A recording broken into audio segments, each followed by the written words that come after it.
Foi no segundo semestre de 1998, eu inclusive estava em gozo de férias, quando eu fui convocado pelo nosso diretor para que retornasse, visto a detecção de um indivíduo que estava matando na região do Parque do Estado, ou um serial killer. Eu era o delegado responsável por uma parcela daquela região. E como o caso exigia urgência e uma determinada experiência, visto que eu já acumulava no DHPP quase 10 anos de trabalho ali, então eu fui convocado para dar continuidade aos trabalhos dos colegas que estavam já envolvidos naquela investigação. Havia a equipe C da região sul, que havia o colega assistente e toda uma equipe já trabalhando. Então, houve-se por bem o meu chamamento para coordenar as investigações que já transcorriam. Primeiramente, pelo modo em que as vítimas foram encontradas. Curiosamente, a última que foi encontrada, a Selma, ela jazia com o seu corpo havia sido amoldado a uma posição, que com certeza ela não havia morrido daquela forma. E logo ao lado havia um outro cadáver, já em decomposição, sendo que praticamente 2 ou 3 dias após o encontro desses dois corpos, foram encontrados mais 2 corpos, também do sexo feminino, um praticamente ao lado do outro. Então, não tivemos dúvida de que havia um indivíduo que estava agindo naquela região e matando mulheres. E após essa conclusão, tratamos de fazer uma sinopse de todos os corpos que ali foram encontrados. Então, detectamos inicialmente cerca de 8 ou 9 corpos que foram encontrados naquela região entre janeiro de 98 até a data do encontro do corpo de Selma.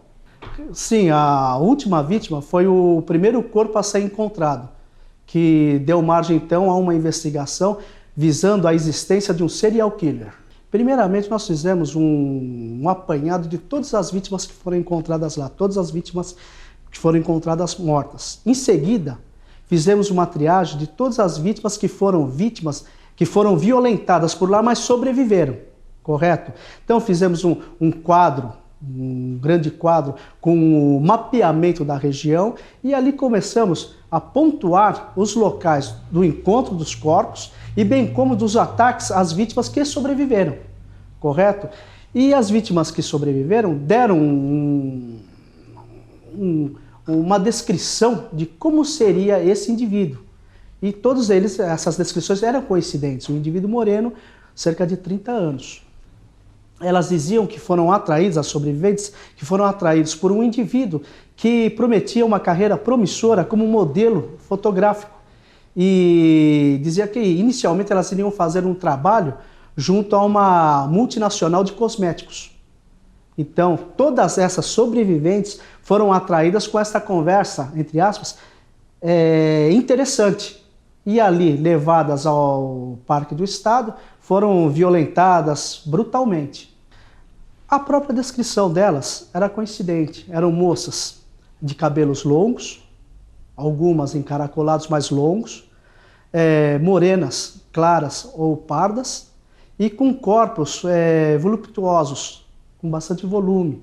Corpos bonitos, mas ancas avantajadas, pernas avantajadas. A primeira vítima que foi relatada pelo Francisco, que depois veio a se confirmar com o encontro do seu cadáver, que inclusive foi a última vítima a ser encontrada, a primeira vítima que foi morta foi a última.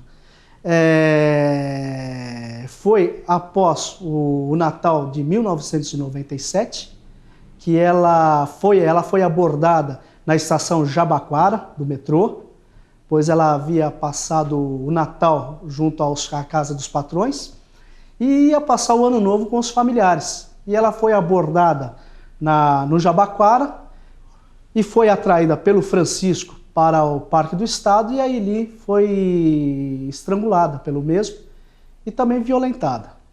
É lógico, no início havia uma suposição de que este indivíduo que deixou todas essas vivas, ele evoluiu na sua psicopatia, na sua perversidade e passou então a matá-las. Então havia no início essa hipótese, correto? Que se confirmou quando o Francisco foi reconhecido por unanimidade por todas aquelas vítimas sobreviventes. Fotograficamente, ele foi reconhecido por todas. Não houve nenhuma delas, que eu acho que creio em cerca de 12 mulheres, que não reconheceram o Francisco como sendo o autor da violência elas causadas. Essas vítimas sobreviventes, elas foram abordadas praticamente no mesmo local, entre estações do metrô e rodoviárias. Correto? As descrições, as mesmas das vítimas que foram identificadas, que no caso da Selma, que foi a primeira a ser identificada. Nós chegamos a colocar as fotos das sobreviventes e das que haviam sido mortas, inclusive aquela primeira namorada do Francisco. Todas eram semelhantes entre si. Eu acho que o preponderante para a investigação foi a prima de uma das vítimas, que conhecia muito bem a vítima, moravam juntas inclusive, e ela havia sido encontrada no Parque do Estado. Era uma vítima que havia sido encontrada lá, mas em meados de janeiro daquele mesmo ano. E em contato com esta prima, ela deu informações importantíssimas para a investigação, que fizeram com que nós daí conseguíssemos fazer o modus operandi do indivíduo e até uma descrição precisa do mesmo. Aí foi uma questão de veicularmos à imprensa e os frutos realmente vieram. Aconteceu o seguinte: a prima, antes de desaparecer, efetuou um telefonema a ela na estação Jabaquara do metrô. E disse: olha, prima, eu estou aqui com um rapazinho que está me oferecendo uma carreira como garota propaganda dessa multinacional, dessa de cosméticos. E eu vou com ele. A prima: ó, você conhece ele? Pô, não, ele é um rapazinho interessante, conversa bem. Esse seria um tipo de código entre elas de que a moça, a vítima, havia se interessado pelo rapaz.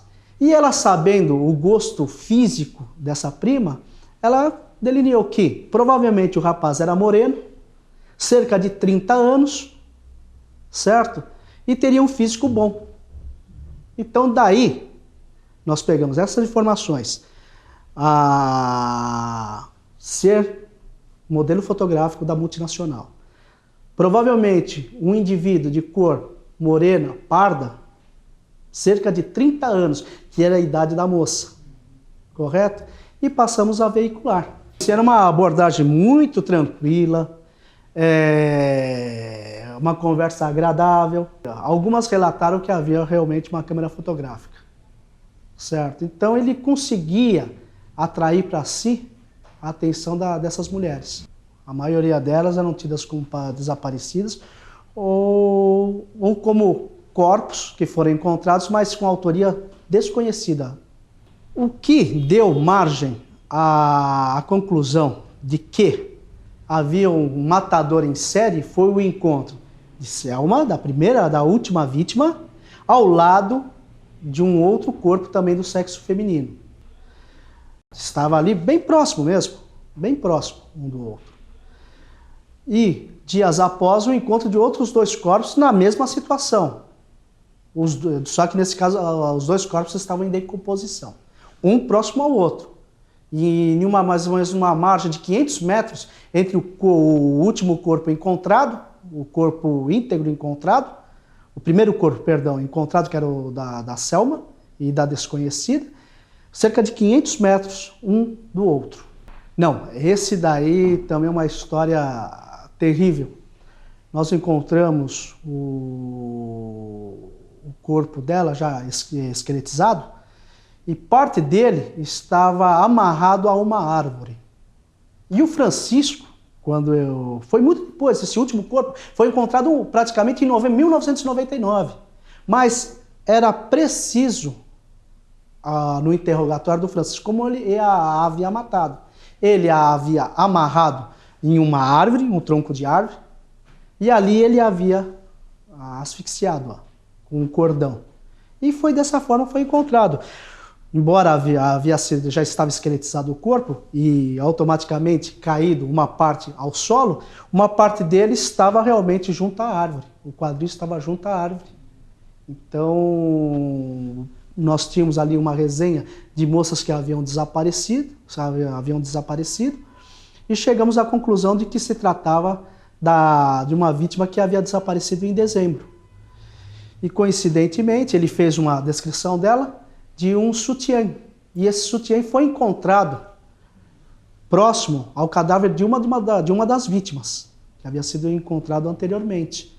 Então chamamos os familiares. E ao lado junto ao quadril dessa vítima, havia uma sacola, e nessa sacola havia a parte de baixo do biquíni. E nós já havíamos encontrado a parte de cima. A família, tomando conhecimento, a família foi convocada a comparecer ao DHPP, e ali, para a infelicidade dessa família, eles mostraram uma fotografia da vítima trajando um biquíni que era o mesmo. E depois, através de exame de arcada dentária, foi confirmado se tratar da mesma. A primeira vítima que ele narrou, com data precisa, dezembro de 1997, após o Natal. Primeiro, nós veiculamos todas as informações que nós tínhamos, todas, sem qualquer restrição. O modus operandi, quantas moças haviam sido atacadas e sobreviveram, quantas já haviam sido encontradas, que a abordagem era feita de uma maneira tranquila, diferia dos casos em que o indivíduo usa uma arma de fogo ou uma faca. Deveria ser uma conversa tranquila, muito atraente. E também que ele poderia ser moreno, ter cerca de 30 anos. Então, na nossa concepção, seria impossível que todas as vítimas que foram abordadas pelo Francisco foram por ele levadas à mata. Então, talvez dentre aquele universo de pessoas, alguma não teria sido atraída para o local e tivesse algum dado. E realmente, a união da imprensa em divulgar essas informações, nós tínhamos realmente um retrato falado dele, das vítimas sobreviventes. Foi também veiculado um retrato falado. Nós recebemos, dentre vários telefonemas, um que chamou bastante atenção e foi preponderante. Uma moça que pedia sigilo absoluto sobre a sua identidade. Ela disse que tinha ótimas informações, mas ela tinha que falar com o marido dela. Porque na época em que aconteceu o fato, ela estava brigada com ele e ela tinha medo do que ele podia pensar, mas ela ia conversar com ele. Aí, a nossa insistência, você vai estar evitando que outras moças morram, etc, etc. Mas mesmo assim ela disse, não, eu vou ligar amanhã. Para nosso desespero, né? A nossa ansiedade ia aumentar mais ainda, né? E realmente, no dia seguinte, ficamos aguardando ao lado do telefone e tocou realmente o telefone. Conversamos com ela, ela falou, olha, eu só vou falar uma coisa. Eu fui abordada na estação do metrô Sé, um rapaz ficou me prometendo um monte de coisa, que eu era bonita e que podia ser modelo fotográfico. Eu não me interessei, eu estava com um problema muito sério com o conjugal. Saí da estação, ele insistiu, veio ao meu encalço. Até que eu disse que não queria, que eu ia acabar chamando a polícia. Então ele falou, olha, se você mudar de ideia, você me liga. E deu o telefone e pôs o prenome Jean. Ela passou esse telefone para nós, esse número telefônico, e bateu na empresa de motoboy, embaixo do viaduto Alcântara Machado. Mais do que rapidamente, solicitamos à empresa telefônica que desse o endereço daquele número telefônico e rapidamente nos dirigimos ao local. Chegando lá, nos deparamos com o proprietário dessa empresa. Ele disse que desconhecia Jean. Aí os policiais perguntaram, pô, mas teve alguém que se apresenta. Ele falou, olha, ninguém se apresenta com esse nome, mas tem uma coisa aqui que me chamou a atenção. Teve um funcionário nosso que foi embora. Pegou suas coisas, repentinamente, sem dizer nada, foi embora. Mas como? Onde ele ficava? Foram lá vasculhar o lugar onde ele dormia, já que aquele indivíduo dormia ali e foi identificado como Francisco. Foi quando esse proprietário, inclusive, ele deixou essa carta e ao lado esse jornal. Os policiais leram a carta que dizia mais ou menos que ele pedia desculpa ao patrão, que ele havia sido muito ajudado, mas que ele lamentava, mas ele tinha que ir embora. Porque o seu tempo ali havia encerrado. E no jornal o retrato falado do Francisco. Os policiais aí indagaram com mais minúcias o proprietário, até que ele falou, inclusive vocês não são os primeiros policiais que vêm procurá-lo. Não são os primeiros? E quem veio procurar? Quem? Foi a delegacia do bairro? Não, DHPP mesmo. DHPP é pessoas desaparecidas, delegacia de pessoas desaparecidas. Mas por quê? Não, parece que uma namorada dele desapareceu. De posse do nome dele, aí nós pegamos toda a qualificação, todos os dados qualificativos dele, fomos até a delegacia de pessoas desaparecidas e constatamos a existência de um auto de investigação referente a uma moça que havia desaparecido, a senhorita Isadora Frenkel, que havia desaparecida naquele ano mesmo. Então, pegamos uma cópia daquele procedimento e a fotografia do Francisco de Assis Pereira, que assim figurava o seu nome naquele auto. E por que ele apareceu naquela investigação?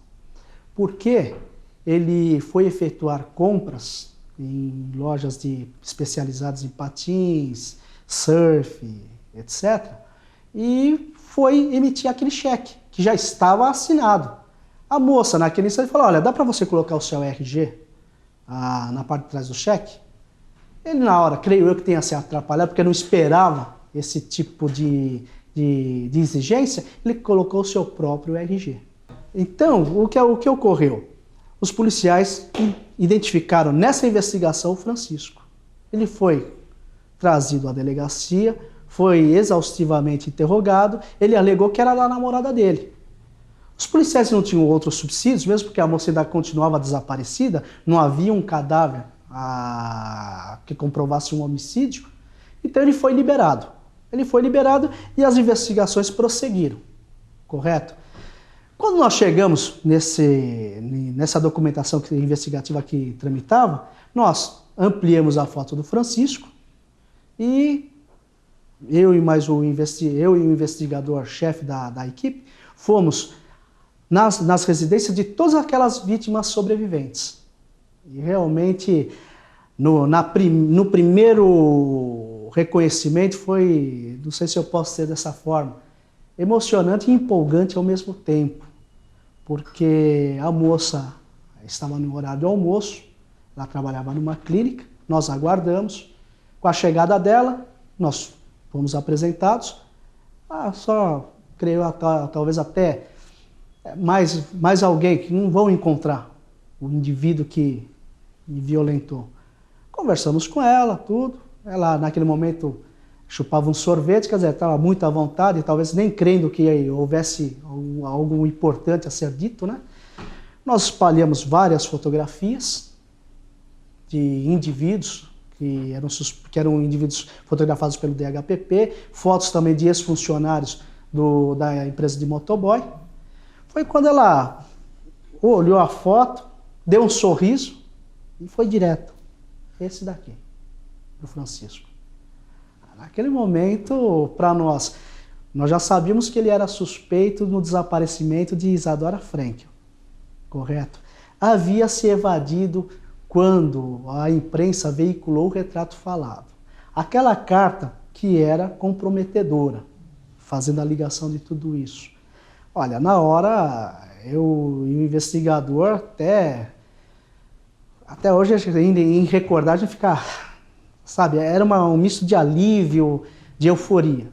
Mas, bem passada essa euforia inicial, fizemos a intimação a ela, amanhã, por gentileza, se possível hoje, vá até o DHPP. Ela disse que só tinha condições no dia seguinte. Daí fomos a Diadema e assim por diante. Todas as vítimas sobreviventes reconheceram o Francisco. Então já tínhamos ótimos subsídios que indicavam ser ele o autor.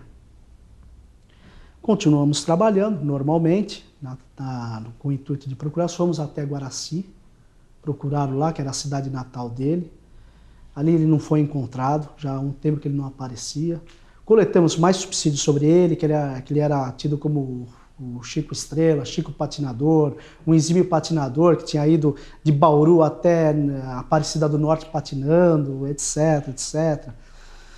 Então, no decorrer também dessas investigações, é que o proprietário da empresa entra em contato no meu telefone. Fala, ó, Sérgio, dá para você passar aqui na empresa? Falei, pô, algum problema? O que é que você está vendo? Eu preciso de você aqui. Vem até aqui, que eu tenho algo muito importante que eu não posso falar por telefone. Perfeito, né? Peguei minha equipe e fomos ao local. Chegando lá, ele mostrou um vaso sanitário quebrado.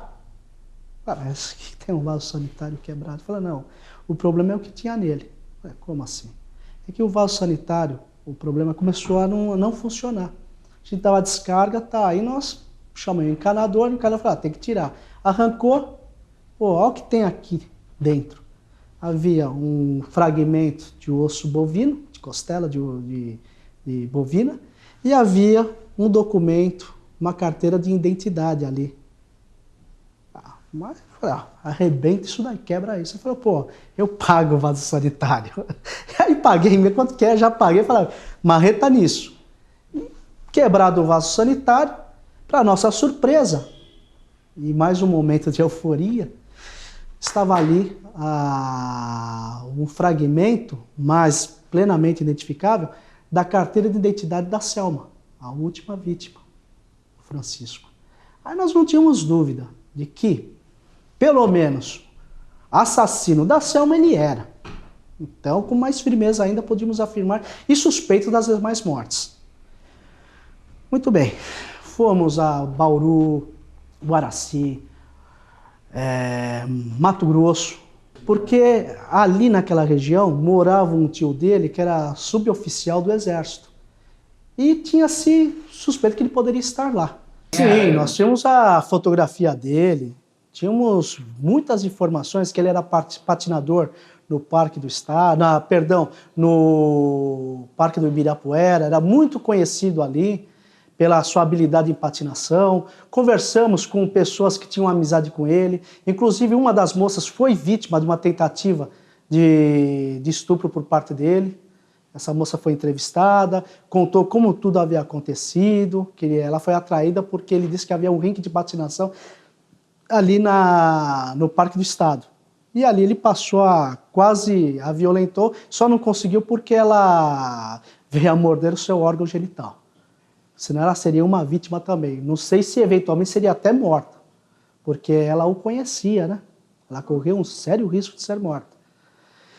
Então nós tínhamos a identidade dele, fotografia, dados qualificativos, tomamos conhecimento desse tio que estava no Mato Grosso. Só que aí também nós pedimos auxílio à polícia militar local, porque nós tínhamos em mente que talvez com a veiculação das informações ele pudesse até passar a fronteira. Então nós entramos em contato com a polícia militar local, que se dirigiu à residência desse tio, mas infelizmente o Francisco, percebendo que seria apanhado, ele acabou se evadindo antes, deixando todos os seus pertences, mochila e documentos, deixou tudo na casa do tio, que posteriormente foi entregue a nós. Dessa fuga, passou-se cerca de 45 dias em que o Francisco era procurado, não era encontrado. O país inteiro se mobilizou nessa procura, mas o Francisco não era encontrado. Nesse espaço de tempo, nós fizemos várias buscas também pelo Parque do Estado e, infelizmente, outros 2 corpos foram encontrados, que inclusive foi um dia terrível para nós.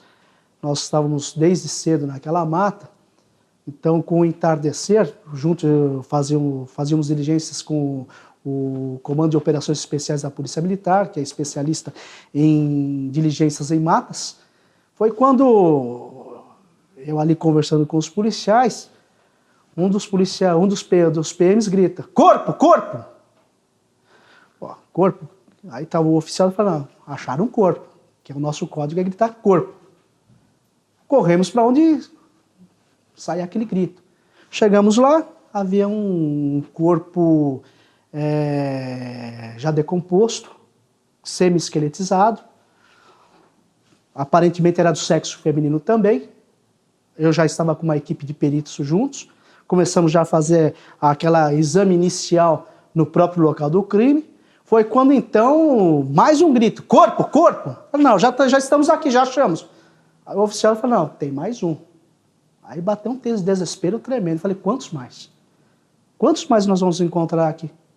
Pô, uma fração de 15 segundos, 20 segundos que o seja, corpo, estamos ali examinando outro corpo. Naquele momento bateu um desespero tremendo. Falei: poxa, agora vai chover cadáver aqui, vai brotar cadáver, meu Deus do céu. Fui correndo até onde havia esse corpo, também semi-esqueletizado. Aí automaticamente comuniquei a hierarquia e fiquei no aguardo de outros corpos. Aí os grupos abriram mais naquela região que talvez houvesse outros cadáveres, mas graças a Deus outros não foram encontrados. Nós tínhamos 9, 10, 11 então. Aí já tínhamos 11 corpos num período de 87, né? Até aquele momento, 11 corpos foram encontrados. Então, daí outros policiais foram para o local, fizeram mais buscas, mas ali, pelo menos naquele trecho ali, não foram encontrados nenhum. Nós dividimos em 2 grupos. Um grupo que saiu ao encalço do Francisco e outro grupo que centralizou as investigações na própria capital.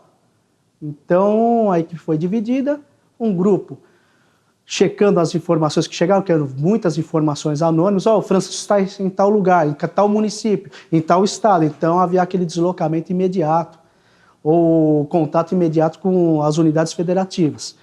Mas o Francisco não era encontrado. Não era encontrado. Até uma dessas vítimas foi identificada antes mesmo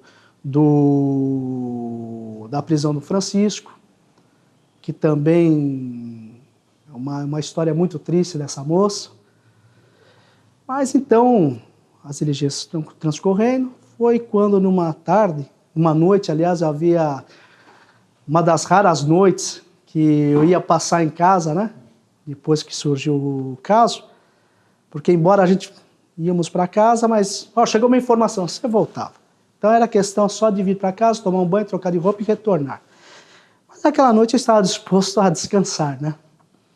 Cheguei em casa, quando então houve um chamamento de uma emissora. Urgente, né? Estava assistindo televisão, então foi dada a nota que o indivíduo mais procurado do Brasil havia sido preso. Na hora eu falei: meu Deus do céu.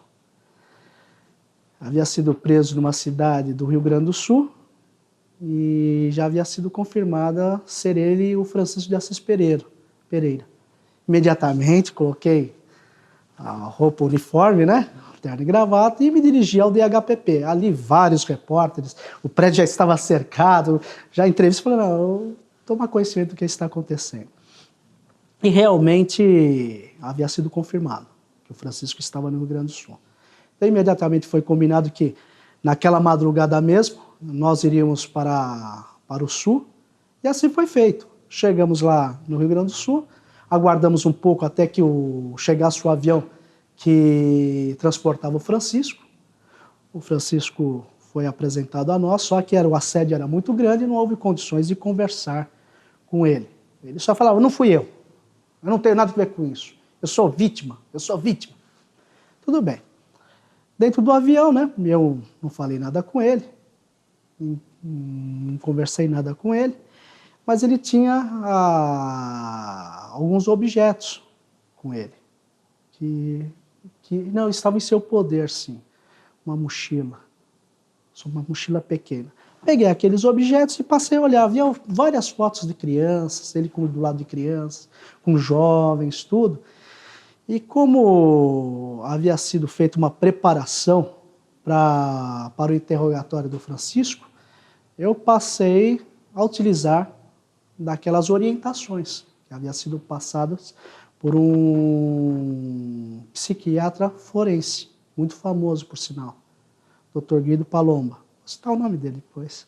Não, eu queria entrevistar. Dr. Guido Palomba, ele nos orientou que o Francisco não tinha arrependimento de nada do que ele teria feito. Nada. E que ledo seria o engano de quem achasse que o Francisco estivesse confiando em alguém. Não. Na primeira oportunidade, se ele pudesse, ele agiria com violência e que prejudicaria aquela pessoa, que se achasse, tivesse em mente de que o Francisco depositava confiança. E que não adiantaria ser um interrogatório de maneira ríspida, ou seja, com palavras fortes, que não haveria efeito nenhum, certo? Ele era uma pessoa fria e ele só tinha dó de uma coisa, de si próprio. Então, eu já tinha todas essas orientações passadas sabiamente pelo doutor, então eu passei a utilizá-las. Sentei, o Francisco estava algemado, e também não me atreveria a tirar a algema dele, porque ele era pelo menos na época, era um sujeito muito forte, fisicamente muito avantajado. Então, mesmo algemado, sentei na sua frente, me apresentei, meu nome é Sérgio, não disse que era policial. Meu nome é Sérgio, eu estou aqui para tentar ajudá-lo. Olha, você me desculpe de eu ter olhado os seus pertences, mas eu queria ter uma visão de quem é você e cheguei à seguinte conclusão. Olha, Francisco, você não é o monstro que estão veiculando. Você tem fotos de crianças. Uma pessoa que é má não tem amor por crianças. Eu estou aqui para te ajudar. Eu quero lhe ajudar. Porque eu tenho em mim que você não merece cadeia, mas sim tratamento médico. Você não merece Você tem um problema. Eu quero ajudá-lo. Ele olhou para mim, ele estava com a cabeça abaixo. Ele olhou para mim e falou, você é médico? Eu desconversei. Eu não podia falar que era médico, depois ele ia descobrir que eu era delegado. Eu desconversei rapidamente e falei, não, eu sou uma pessoa, não sou médico, mas eu quero lhe ajudar. Eu estou aqui para lhe ajudar. Comecei a conversar com ele, tal. Aí, em dado momento, ele serviu um lanche a ele, suco que havia lá, não ia tirar a algema dele, eu servi.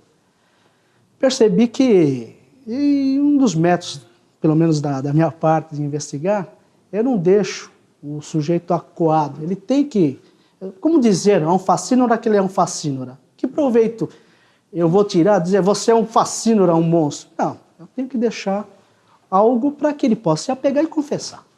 Correto? Espontaneamente. E foi isso, o Francisco abraçou essa situação de que ele era doente e de uma possível possessão demoníaca. Na verdade, foi o ponto que eu encontrei para que ele, o próprio Dr. Guido, ele só confessará se ele ver a mínima vantagem. E foi o que eu dei, a mínima vantagem. Ele, de qualquer forma, confessando possessão demoníaca ou não, ele estava preso e seria mantido preso. Ele começou a confessar. Mas, infelizmente,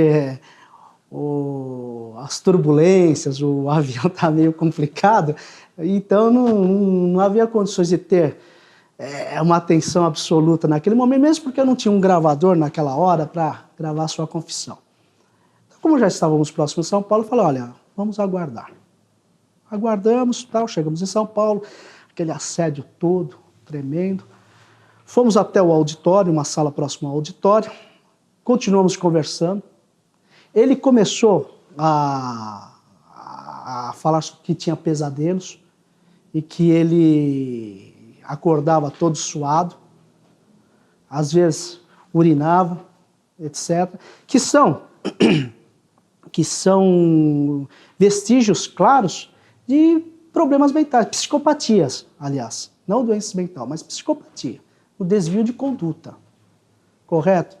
Mas, infelizmente, recebemos determinação de que o Francisco deveria ser apresentado à imprensa.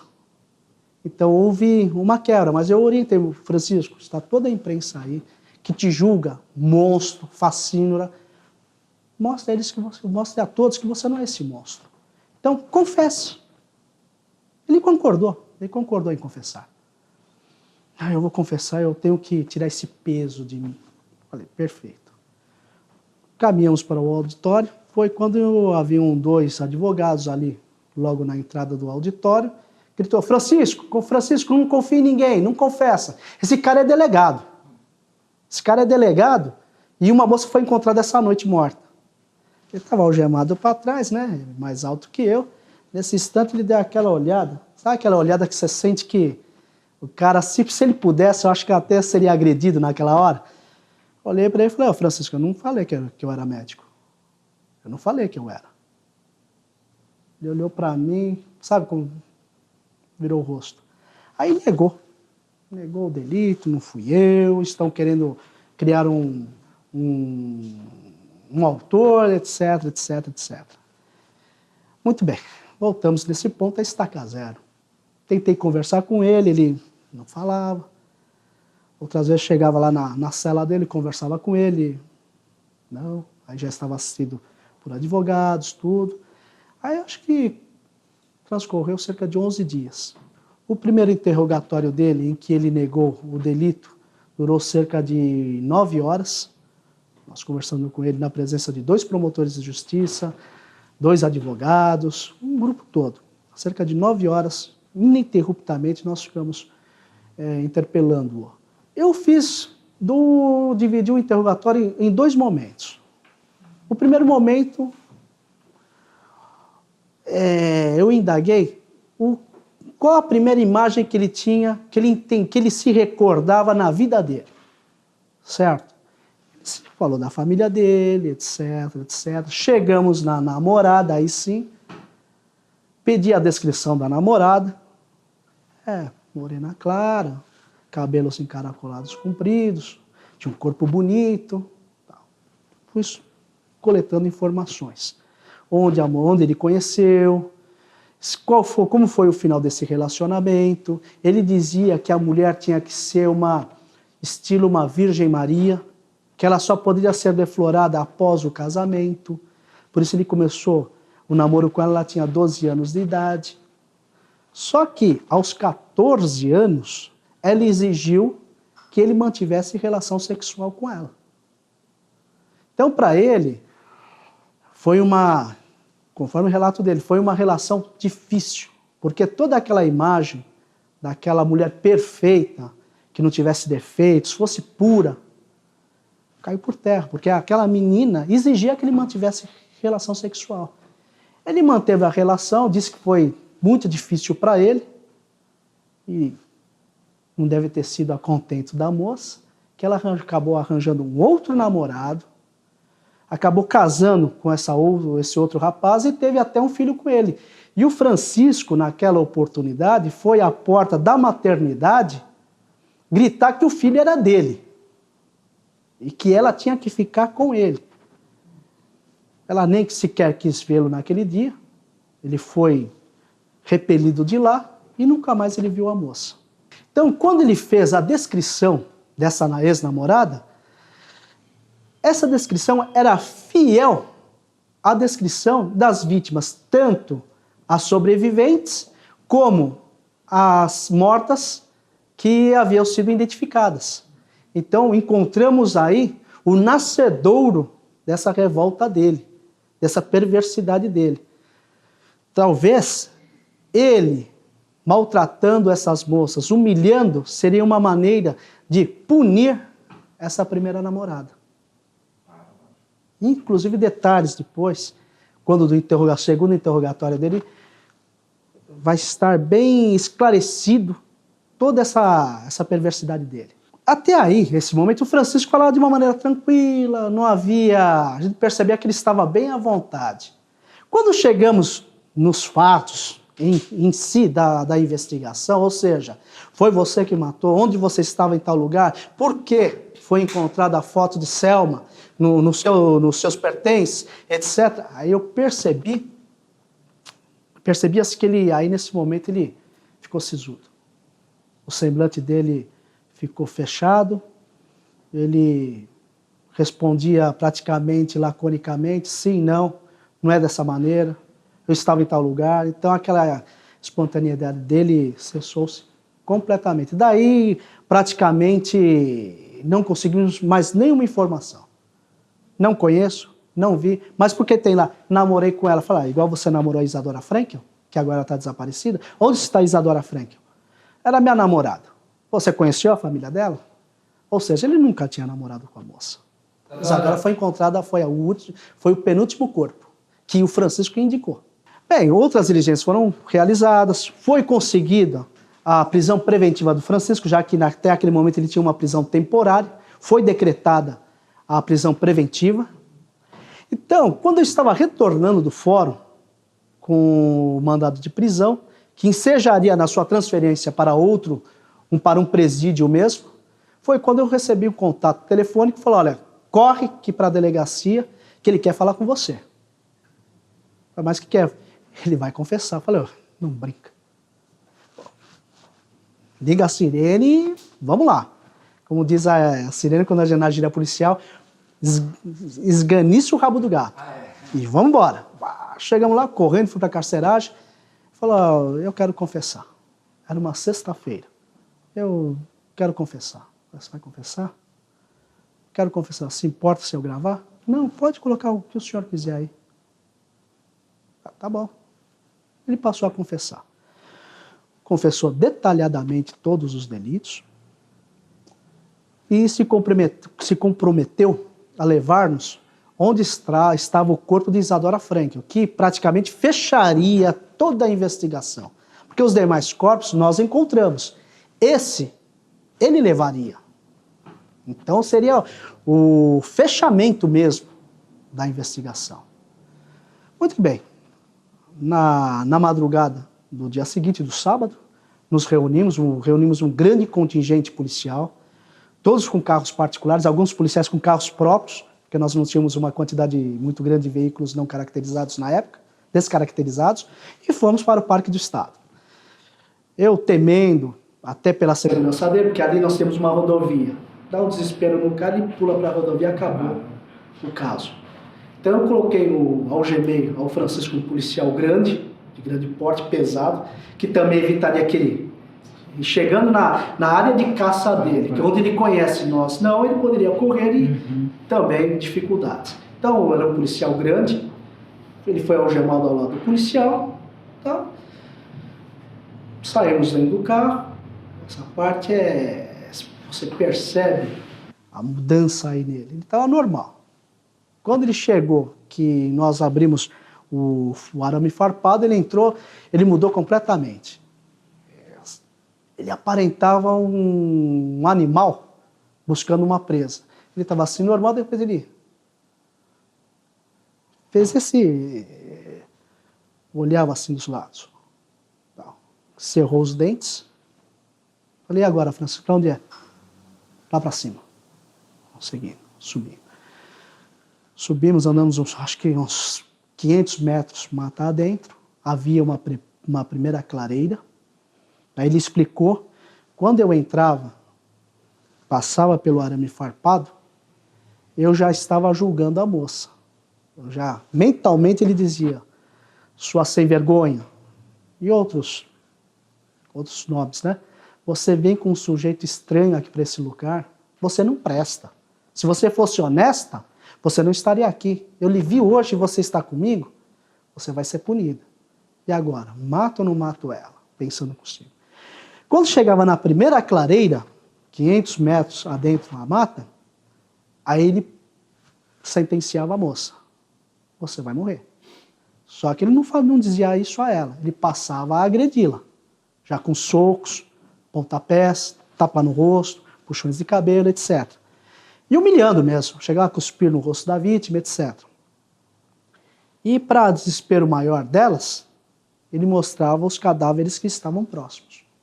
Ó, se você não for boazinha comigo, olha o que vai acontecer com você. Elas não foram boazinhas. Então você tem que ser boazinha. Então imagina o terror que todas essas moças sofreram. Aí ele entrou à direita naquela clareira, andou mais uns 200 metros. Havia uma outra clareira, essa menor. Foi quando ele falou, é aqui que está. O mato costuma amarelar, né? Então fica, mas onde? Ele foi direitinho onde estavam os restos esqueletizados da vítima, abriu e falou, tá aqui. E havia sinais que o corpo havia sido queimado, os ossos estavam queimados. Ele falou, ué, tá queimado? Ele falou, não, foi o seguinte, quando eu saí da delegacia de pessoas desaparecidas, eu sabia que eu corria risco, eu voltei para cá e joguei fogo no cadáver. Inclusive ele disse que ele matou a moça, no dia seguinte ele voltava. Ficava mais uns momentos beijando o cadáver. Até que, quando entrava em decomposição, ele abandonava, que não tinha mais condições. Isso ele fez com todas, ele dizia. Muito bem. Foi encontrado aquele esqueleto, né? Os restos mortais. Foi feita a perícia ali mesmo. E, terminando aí, fomos formalizar o interrogatório dele. Na época, achou-se por bem, até por sugestão da defesa dele, que fosse trazida um psicólogo. Então, aguardamos a chegada de um psicólogo, que inclusive foi bom para nós, porque a profissional ficou um pouco à distância e conforme ele ia fazendo relatos, ela fazia observações, ou por escrito mandava para mim, orientando até perguntas. Isso para nós foi muito bom para a investigação. Daí, na minha opinião, acho que todos os casos assim envolvendo esse tipo de matador em série deviam ser acompanhados por uma equipe multidisciplinar, psicólogos, psiquiatras, etc. Mas, vamos lá. Relatou todas as mortes, todas elas. E uma delas chamou a especial atenção, que foi um relato revestido de extrema tristeza, muita crueldade.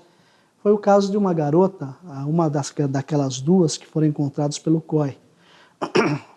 Tratava-se de uma moça de 16 anos, fazia parte do movimento punk, e ele a encontrou de frente a uma galeria de onde vendiam discos, músicas, na época CDs, de rock, e ele percebeu aquela garota. Ele se aproximou dela, passou aquela cantada agradável. Ela, infelizmente, acabou acompanhando-o. Chegando naquela clareira, ele passou a espancá-la violentamente, batia muito no rosto dela, só que era muito tarde, acabou anoitecendo. E o Francisco se perdeu. Então essa moça ficou a noite inteirinha com o Francisco. E ele falava que realmente ele judiou dela a noite inteira. Foi a noite inteira que ele praticou toda a sorte de violência. E também pelo fato de ter andado com ela a noite inteira, então quando já amanhecia, que ele acabou se encontrando ali e passou a fazer aquele tour tenebroso mostrando os cadáveres. Olha, olha, olha, olha. A moça deve ter sido momentos terríveis, né? Ele se perdeu porque escureceu. Então ele costumava fazer mais na parte da tarde, mas naquele dia, como anoiteceu muito rápido, ele se perdeu. Então ele ficou com ela a noite inteira. E outra coisa, quando ele passou a violentá-la, ela caiu, ele tirou o cardaço do coturninho dela e amarrou no pescoço. Então ele ficou a noite inteira andando com ela, como se prende um cão, um cachorro, a noite inteira segurando-a pelo pescoço com aquele cordão, até que acabou se encontrando na parte que ele conhecia, mostrou todos aqueles cadáveres, a moça não falava nada, até ele dizia, não, ela estava quietinha. Ela chorava, tudo, mas quando eu cheguei em uma parte que eu mostrei só tinha um cadáver, ela olhou para mim, tá? Ela falou, olha, posso te pedir uma coisa? Oh, não bate mais no meu rosto. Pô, faz o que você tem que fazer, mas não bate no meu rosto, deixa o meu rosto assim. Falei, tudo bem. Ela pegou, olhou para mim, ele estava mais atrás dela, ele relata que ela olhou para mim, pediu, eu falei, tudo bem, ela mesmo se ajoelhou, então ela sabia que ia morrer. Aí eu peguei o cardaço, quando ela estava ajoelhada, coloquei meu joelho aqui no pescoço dela, puxei o cardaço e comecei a apertar. Pô, mas aí apertando, até que ela caiu no chão, ela não deu um grito, não deu nada, aí eu percebi que ela estava morta. Eu tirei a roupa dela, tá? Fiquei com ela lá, tudo, etc. No dia seguinte voltei. E sabe que, pelo menos, para todos nós, causou muita tristeza, é ver a foto de uma menina cheia de vida ali e posteriormente ver o que restou, né? Então, para nós, isso daí tem que ter um preparo muito grande para não deixar sair todo esse sentimento e acabar uma investigação toda. De cada uma das vítimas. Ele falou da abordagem até a morte, de todas elas. O Francisco é um monstro, é um ator. O fato que chamou bastante a nossa atenção, no dia da transferência do Francisco, havia um clamor público muito grande, as pessoas gritavam, mata, mata, mata, mata, muita gente na frente do prédio. Então nós estávamos aguardando formarmos um sistema de segurança que garantisse a segurança dele, né? Ele não fosse agredido, etc. Nesse interim, o Francisco, ele pediu para fumar. Soltamos uma algema dele, estava fumando. Nesse momento, chegou uma moça que havia sido essa aqui, que só não foi morta por ele, não foi violentada sexualmente porque ela o mordeu. Essa moça quis conversar com o Francisco. Ela assistindo televisão, ela quis conversar com ele. Insistia. Eu falei, tudo bem, eu posso autorizar, só que nós teremos que tomar algumas precauções. Você terá que ser revistada. Vou destacar 2 policiais femininas, você vai ter que ser revistada porque eu não posso permitir que de repente você esteja armado e venha causar algum mal a ele. Não, tudo bem. Ela disse que sim, eu fui perguntar ao Francisco, ele estava meio fumando, dessa forma mesmo. Falei, Francisco, tem uma moça assim, ela está aí? Deixa eu só terminar o cigarro, por favor. Terminou? Falei, pode mandar ela entrar, que ela já havia sido revistada. Ele falou, não, só um momento. Olha, não só eu vi essa transformação, todos os policiais que estavam em volta viram essa transformação do Francisco. Ele forte, ele foi diminuindo, tal, parece até que foi ficando mais claro. Agora pode mandar ela entrar. A moça entrou muito nervosa. Por que você fez isso? Você ia me matar também, tudo. O Francisco olhou para ela e falou, olha, era uma força que fazia com que eu fizesse isso. Desculpa, eu quero que você me perdoe. Começou a falar com ela. Olha, para isso em resumo, ao final da conversa a moça estava chorando, pediu se nós permitimos que ele desse um beijo na testa dele. Perfeito, ela abraçou, deu um beijo na testa dele, no rosto dele. Ele estava algemado, aí tal, não pôde retribuir o abraço. Ela se despediu chorando, saiu chorando de lá. Aí em seguida, ele estava cabisbaixo, ele pediu mais um cigarro, foi dado o cigarro e ele voltou ao normal. Aí eu falei, ô Francisco, meu irmão, explica isso daí pra mim, vai, meu. Porra, você é um cara desse jeito, uma moça bonita, né? Explica qual que é o segredo aí. Eu falei, doutor, é o seguinte, doutor, daqui a um ano, o senhor cerca a Praça da Sé e me deixa lá 8 horas, que é o horário comercial, como ele diz. Duvido que em 8 horas eu não abordo e não consigo levar alguma moça na minha conversa. Eu duvido. Mas como que é isso? Eu falei, doutor, é o seguinte. Eu ficava andando no metrô, Jabaquara, Santana. Jabaquara, Santana. Jabaquara, Santana. Mulher, é fácil de saber quando ela está com um problema. Ela fica de cabecinha abaixo. Eu estou no metrô, olhava cabeça abaixo e me agradava, se ela fosse bonita, me agradava, eu já chegava junto. Começava a conversar. Ela achava que eu estava dando informações, mas na verdade eu estava tirando informações. Falei, como assim? Doutor, eu estou lá falando um monte de coisa que não tem nada a ver. Aí eu percebo que ela gosta de automobilismo, eu viro o Ayrton Senna. Se ela gostar de avião, eu viro o piloto de avião. Se ela gostar de televisão, eu viro o Tarcísio Meira. E daí eu vou, por diante, eu levo embora. Falar, então foi assim que você levou a todos? Eu falei, não, foi assim mesmo. Então, veja bem, o Francisco conseguia se amoldar ao problema daquela moça. E por coincidência, a maioria delas, quando foram abordadas, estavam tendo problemas com namorados, maridos, etc. Então, ele percebia, ele tinha esse poder de detectar que a moça estava tendo um problema, porque ela estava de cabeça baixa. Por que uma mulher fica de cabeça baixa? Ela fica de cabeça, ela está orgulhosa, o olhar dela é superior, normal. Por que senta no lugar e está de cabeça baixa? Está com problema, era ali que ele pousava. Sim, creio eu, se o Francisco tivesse condições econômicas melhores e culturais também, seria bem mais problemático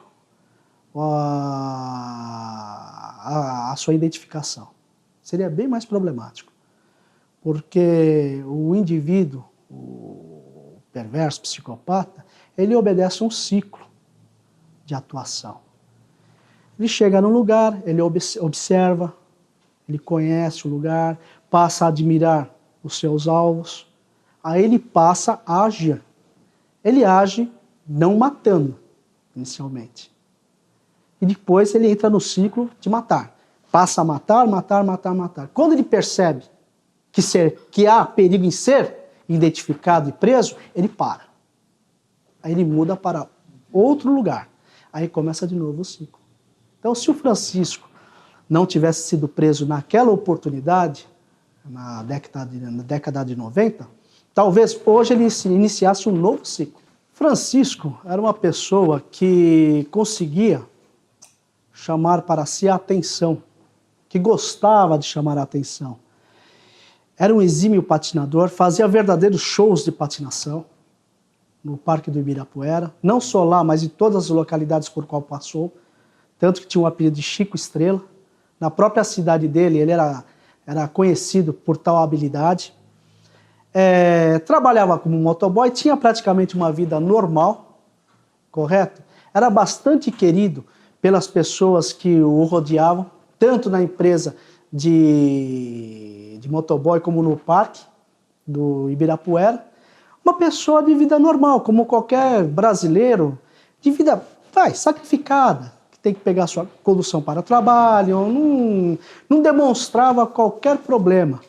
Era filho, se eu não me falha a memória, filho caçula de pais simples, sendo o pai pescador. Viveu a sua infância na cidade de Guaraci, interior de São Paulo, pescando com o pai, fazendo pequenos trabalhos aqui, ali e acolá, com o intuito de conseguir algum dinheiro. Teve pouca instrução escolar, se não me falha a memória, somente o primário, mas era dotado de um poder de persuasão muito grande. Era um brasileiro comum, extrovertido até. Só que em algumas oportunidades chegou a demonstrar uma certa violência, correto? Como o relato do proprietário da empresa, em que um indivíduo foi fazendo uma brincadeira com ele a respeito de homossexualidade, ele acabou espancando violentamente o sujeito. E em uma oportunidade também que ele teria agredido uma moça, que conforme consta teria sido uma amiga dele ou namorada. Essa moça não foi encontrada por nós, não sabemos qual foi o destino dela, embora tenha sido muito procurada, mas ela morava próxima à empresa E a última informação, a única informação que nós conseguimos dela é que a família, junto com ela, havia se mudado para o interior. Uma pessoa normal, livre de acima de qualquer suspeita. Olha, isso daí é uma evolução criminal. É como a mesma coisa o indivíduo que começa praticando pequenos furtos e chega ao ápice da carreira criminosa dele, efetuando o latrocínio, que é o roubo seguido de morte. Então, no quadro psicopata dele, foi a evolução de, primeiro, observar e desejar sem atuar. Passa a atuar, mas não a matar. E chega ao ápice do ciclo, que seria a morte efetiva, a prática do homicídio. Ele disse que já saiu naquele dia com o intuito de matar mesmo. É uma questão de decisão. Acordar, como ele dizia, ele acordava, hoje eu preciso matar alguém. Então não era algo que de repente andando na rua deu vontade. Não, ele já acordava com a predisposição de matar alguém naquele dia. Ele relatava que quando ele acordava com aquela vontade, não havia 15 dias ou o que fosse. Ele acordava com a vontade, ou talvez vontade sexual, coisa assim, ele acordava com aquela predisposição. Então não tinha série de 5 em 5 dias, 10 em 10 dias, de mês em mês. Acordava com a predisposição, ele ia e tentava, e se conseguisse atrair uma vítima, ele a matava. 1997, dezembro, após o dia 25, se não me falha a memória, no dia 26 de dezembro, a primeira vítima morta. Agora, a primeira vítima dele mesmo foi na região de Bauru, em 1991, se não me falha a memória, onde ele arrastou uma garota para uma construção erma e tentou violentá-la. Só que um transeunte viu a atuação dele, chamou a polícia e ele foi detido. Ele foi detido, mas não foi autuado em flagrante. Correto? Ele tinha um poder de persuasão muito bom, talvez tenha jogado uma conversa e acreditaram na conversa dele, né? E ele foi indiciado. Ele foi indiciado por acho que constrangimento ilegal. Não chegou a ser por violência sexual, atentado violento ao pudor ou estupro. O garoto entrou à mata para procurar uma pipa que viu cair dentro do Parque do Estado e ele adentrou a mata. Quando ele adentrou a mata para procurar a pipa estava próxima ao corpo da Selma, que estava numa posição terrível. E ao lado havia-se outro cadáver. Aliás, ele viu o cadáver da Selma, foi acionada a polícia militar, que comparecendo ao local, vasculhando, acabou chegando logo, imediatamente ao lado, o corpo já também em decomposição. Então foi assim o primeiro corpo. O segundo corpo, um senhor que, cerca de 2 dias após, um senhor que havia armado arapucas ali no Parque do Estado, querendo capturar passarinhos, foi quando ele foi pegar uma dessas arapucas, ele sentiu um cheiro forte e resolveu vasculhar e averiguar. E lá encontrou os outros 2 corpos. Daí que houve a certeza de que alguém muito mal estava agindo por ali. Não sabendo 1 ou 2 pessoas, mas que alguém estava agindo, matando mulheres. Creio eu, ela desapareceu em um sábado ou sexta-feira, não me recordo bem. Sei que era de um jogo do Brasil, em que ela parou na estação Sé do metrô. Várias pessoas, ela ligou para casa, disse que não ia ter condições de chegar em casa a tempo de assistir o jogo, então ela ficaria ali na Praça da Sé, que havia sido montado um telão, e ficaria assistindo o jogo ali. E dentro do modus operandi do Francisco, estação do metrô. Infelizmente, o Francisco ali passou, né? Que o corpo estava íntegro, apresentava mordeduras nas pernas, nos seios. Então, não se passou muito tempo. Creio que foi no final de semana. Ela desapareceu na sexta-feira, que era o Jogo do Brasil, foi encontrado num sábado à tarde. Como é o ciclo, ele passa a escolher sua área onde ele vai caçar e onde ele vai executar.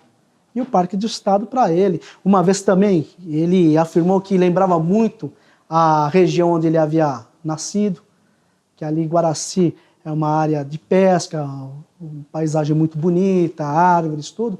Então isso daí chamou a atenção dele. Não, não fizemos a reconstrução. Nós nos contentamos naquele momento em que ele mostrasse onde era o local do corpo da Isadora. Inclusive, naquela oportunidade, ele chegou a encontrar ali o pedaço de madeira que ele havia utilizado para matar a Isadora. Por quê? Agora dos cheques. Como esses cheques foram parar na mão do Francisco? Ela estava com uma bolsinha, ele abriu a bolsa, certo? Ele procurou, acabou achando o cheque e disse a ela, assina todos. E ela assinou todos os cheques. Talvez na esperança, é só um roubo. Assinou todos os cheques, tudo. Ela não tinha como sair correndo, porque sequer sabia onde estava. Ali é um lugar terrível ali, ainda mais com o entardecer. Assinou todos os cheques. Ele catou os cheques. Disse a ela que se despisse. Ó, fica boazinha que não vai te acontecer nada. Passou a beijá-la. Aí, em dado momento, ele descreve que ele ficou por trás dela aqui, ficou beijando, ela ficou de costas para ele passou a tatear no chão algum objeto, achou esse pedaço de galho, foi quando ele virou-se bruscamente, colocou o galho aqui no pescoço dela e passou a pressionar junto ao peito. Automaticamente ela veio se asfixiar, né? O Parque do Estado, com o entardecer, não precisa ficar à noite para ficar sinistro ali. Eu estive em várias oportunidades ali. 17 horas num dia de verão, lá já está escuro. Então, é aquela tal situação, se imagina entrando com um indivíduo que se demonstra ser louco, forte também. Uma delas, inclusive, ela se questionava até a época do interrogatório dela, como ela podia ter sido tão trouxa. Ela se olhava no espelho e falava, como eu fui ser tão trouxa? O Francisco a encontrou na fila do cartório, passou uma conversa nela, disse que ia ligar para o serviço dela, ela achou que não é nada, ele ligou para ela, falou que ela ia ser modelo, ela é realmente uma moça bonita. As amigas, umas colegas falaram, não vai que é perigoso, você não conhece esse sujeito, manda ele vir aqui. Outras, não, vai, pô, você é bonita, você vai ficar famosa. Ela foi, subiu numa moto, ela chegou, mas nessa moto, foi até a estação Jabaquara do metrô, pegou o metrô, foi até lá, ele estava aguardando. Chegou até lá, eu vou nessa moto, você demorou, eu estava com a equipe toda, tinha uma van aqui esperando você. Você demorou para chegar, ela foi, mas você que sabe, se você quiser vir, você vem na minha moto. A moça é uma moça grande, bonita. Ele também forte. E ainda com aquele caixote de motoboy. Imagina a situação, a moça ficou apertada naquela moto, foi até a Imigrantes, desceu da moto, ele pegou, vamos lá que olha, eles vão passar aqui de volta, que eles já fizeram a tomada aqui, agora eles vão fazer do outro lado, mas eu vou pedir para eles virem aqui te buscar. Vamos lá comigo, atravessaram a Imigrantes, foram lá no telefone, fingiu que ligou, falou, voltaram e falou, vamos fazer o seguinte, vamos fazer um ensaio? Porque vai ser assim, na floresta. Vamos fazer um ensaio? Falou, você trouxe um biquíni, trouxe também um calção de cotton? Aí eu trouxe, tá aqui. Ah, vamos entrar. Entrou. Chegou lá e ele falou, olha, vamos fazer o seguinte, você pega esse seu calção, fala a marca de uma empresa, Lycra é tal. Fez por 3 e na terceira ele socou-lhe a cara. Deu-lhe um soco que achou até que havia arrebentado o nariz, que dada a violência e começou já a sangrar. Ele já continuou batendo nela, bateu bastante no rosto dela. Vasculhou na bolsa dela, viu uma tesoura. Essa tesoura foi usada como arma. Ó, já matei um monte de mulher, se você não for boazinha, você vai morrer, tal. Ela foi obrigada a fazer relações com ele, diversas formas, certo? E aí ele a amarrou com o próprio cordão da bolsa dela, certo? E falou, agora você vai contar de 1 até 2.000. Se você sair antes e eu estiver aqui fora, aí eu vou te matar. Aí eu vou te judiar mais ainda e você vai morrer. Tá? Pergunta, você contou? Pô, ela falou que se mandasse contar até 10.000, ela contava. E realmente só saiu quando chegou no 2.000.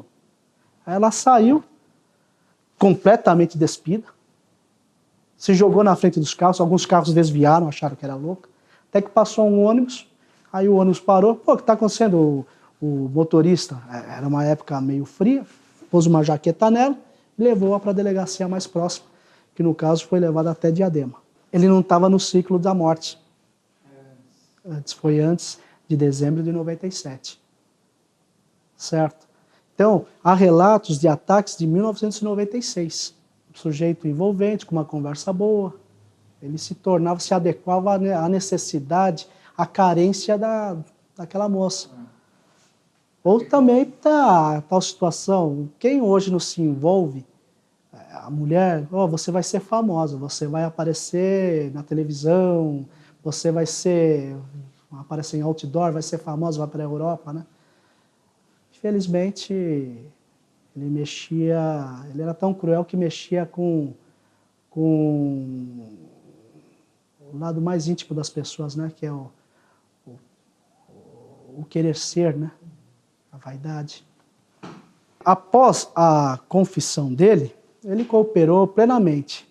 No entanto, as vítimas vivas ele negou todas. E há uma explicação. O Francisco, isso está nos autos, todas elas relataram, ele obrigava as moças a uma carícia nada natural para um homem. Ele pedia a introdução de dedos nele. Então, ele negava. Foi reconhecido, disse que só matou, mas as sobreviventes, com exceção dessa moça que foi conversar com ele. Mas ele pedia que fosse feita a introdução. Mas também ele teve um relacionamento homossexual também. Isso daí ele relata. Só que é interessante que ele relata uma relação homossexual por muito tempo, inclusive com fotos junto com esse rapaz. Enquanto ele trajava-se como homem, ele admite, não, eu mantinha relações sexuais com ele. Eu era o ativo. Quando o rapaz passou a se travestir, ele negava até conhecer o rapaz. Porque relatava esse rapaz que quando ele passou a se transformar, se travestir, ele passou a ter relações ativas também com o Francisco. O Francisco passou a ser passivo. Então, o Francisco, a dúvida quanto à sua sexualidade para ele era capital. Inclusive, ele quase agrediu um policial por causa disso. Que caiu o sabonete, ele estava tomando banho, caiu o sabonete, o policial falou, cata o sabonete. E ele achou que era uma brincadeira de cunho homossexual. Então, aí, no dia seguinte, fui conversar com ele, ele exigiu que aquele policial não fizesse mais parte da vigilância em relação à sua pessoa. Ele tinha também parafimose. Parafimose. Ele sentia muitas dores quando das ereções. Isso foi constatado através de médico da própria polícia. Devido às dores que eram causadas, poderia influenciar no potencial dele. Não é questão nem de querer matar, é questão de ser perverso mesmo, porque, para que mostrar os cadáveres ali? Ele se alimentava com o terror mesmo. O que dava prazer a ele era terror, não era a prática sexual. Era terror mesmo. Veio estampado, ele estava punindo. Só sem vergonha aí, só sem vergonha. Ele estava julgando, condenando e executando a pena. Naquela hora, né? Eu acho. Ele, sendo posto em liberdade, ele vai delinquir novamente. Ele não vai parar. Não há cura. Prisão comum. creio eu, que esteja separado dos demais presos, vez que a motivação dele seria sexual. Então, provavelmente ele está numa ala de indivíduos que tenham cometido o mesmo gênero de delito. É que essa situação, o Francisco, pelas mortas, foi condenado a cerca de 121 anos. Agora, e também pelas que sobreviveram, mais 120 e poucos anos. Só que no Brasil, o máximo que uma pessoa pode permanecer enclausurada são 30 anos. Então não é questão de redução de benécias legais, um sexto da pena, etc, etc. É porque simplesmente 30 anos é o tempo máximo que uma pessoa fica presa no Brasil. Foi preso com 32 anos, 62 anos, estaremos com ele aí. Caso uma outra medida não seja tomada. Um exame criminológico aprofundado, porque já foi provado que o psicopata é até difícil de se detectar uma psicopatia, se é que ele é psicopata. Ele é cruel só, perverso, cruel. Certo? O psicopata, a gente sente que ele, pelo menos pelo que a literatura diz, não é que o psicopata não sente ódio das suas vítimas, não sente piedade, não sente nada. Ele, na verdade, está matando Jeff Dahmer, se eu não me engano. Ele era psicopata, ele não tinha dó nenhuma. Ele, se falasse sobre morte, era a mesma coisa de falar de um copo d'água, de uma gravata. Uma gravata. É uma gravata, sim, eu dobrei a gravata. Agora, o Francisco não, ele demonstra emoção, raiva. Quando ele fala, ele demonstra raiva. Quando ele está lá no local, ele demonstra raiva. Quando ele faz aquele julgamento mental, ele está demonstrando raiva, ódio, certo? Desdenho pela pessoa. Já creio eu, veja bem, não sou médico, não fiz curso algum, que li, pelo mínimo que li, em virtude até do caso. Ele não teria essa demonstração de ódio. Ele simplesmente matei porque senti necessidade, mas não teria demonstração de ódio. Já o Francisco é puro ódio, puro ódio. Quando ele fala do caso, ele fala odiando mesmo aquela pessoa. Ele consegue transmitir que ele está voltando àquele momento, ele está odiando, etc, etc. Como sentiu prazer quando relatou o fato da menina que ficou muito tempo com ele. Com o corpo reluzindo ao luar. É perverso.